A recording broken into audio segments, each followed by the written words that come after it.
بسم الله الرحمن الرحيم، يا رب تكونوا بخير.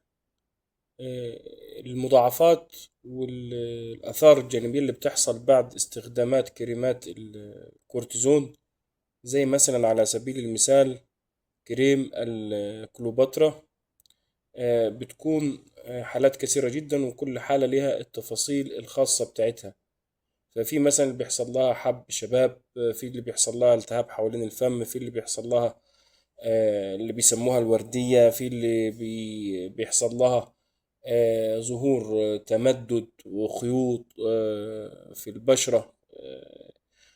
طبعا مشاكل كثيرة جدا، ولكن أنا عشان ما أطولش على حضراتكم بتكلم على دلوقتي أهم القواعد وأهم النصائح اللي احنا لازم ناخدها في الاعتبار بشكل عام، وبعد كده كل حالة ممكن نتكلم عنها على حدة أو بشكل مفصل.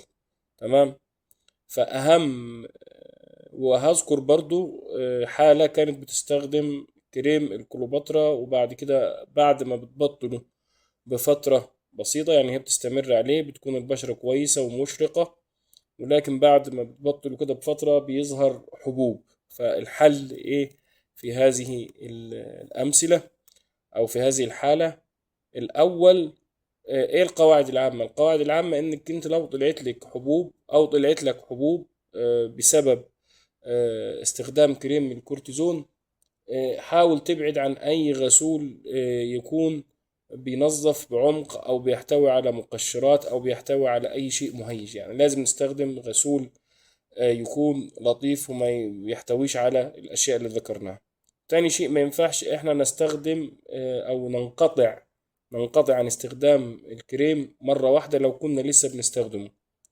طيب لو مثلا لسه مبطلينه من 3 أيام أو 4 أيام، نتواصل مع حد مختص عشان نهدي التهيج ده، لأنه ليه طرق معينة في الاستخدام بتاعه. تمام. فإذا يفضل ما نستخدمش كريمات الكورتيزون إلا لو المختص أو الطبيب هو اللي وصفها. تمام، دي الحالة. ويا ريت لما نستخدمه ناخذ الاحتياطات بتاعته، اذا كان نحطه مرطب، اذا كان نقلله بالتدريج، الكلام ده. تمام. طيب ظهرت منه اثار جانبيه وقتيه، دي ليها تعامل. ظهرت منه اثار جانبيه او مضاعفات بعد الانقطاع، ليها برضو تعامل.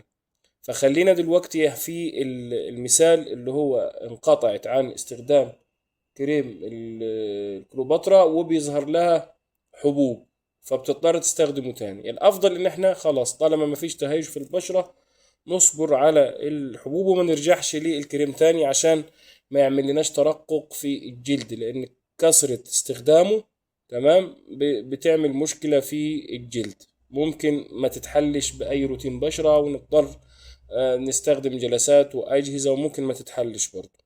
تمام. فالأفضل زي ما حضراتكم هتشوفوا ان احنا نستخدم غسول لطيف، غسول لطيف جدا يكون خفيف على البشرة ويحتوي على مرطبات زي الموجود في مصر حاليا، الأليجون غسول، ده كويس جدا للبشرة. تمام. بعد كده نستخدم مرطب.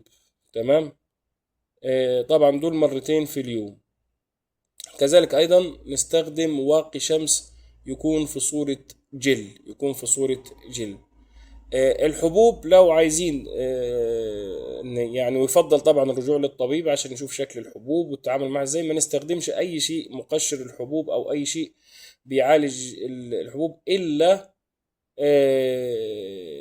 اللي هو المحلول الكليندا مايسين الموضعي، ده ممكن نستخدمه. طبعا هيكون كويس ان شاء الله، لكن ما نستخدمش اي تقشير، ما نستخدمش اي حاجة سريعة لهذه الامور يعني. تمام. فدي اهم النصائح، ان احنا نستخدم غسول يكون لطيف، نستخدم مرطب، نستخدم واقي شمس، نستخدم ايضا ممكن من محلول اللي هو محلول الكلينداميسين ايا كان اسمه التجاري، ممكن اكتبه لحضراتكم في التعليقات. اتمنى تشتركوا في القناة وتدعمونا بالاعجاب. تحياتي لحضراتكم، والسلام عليكم ورحمة الله وبركاته.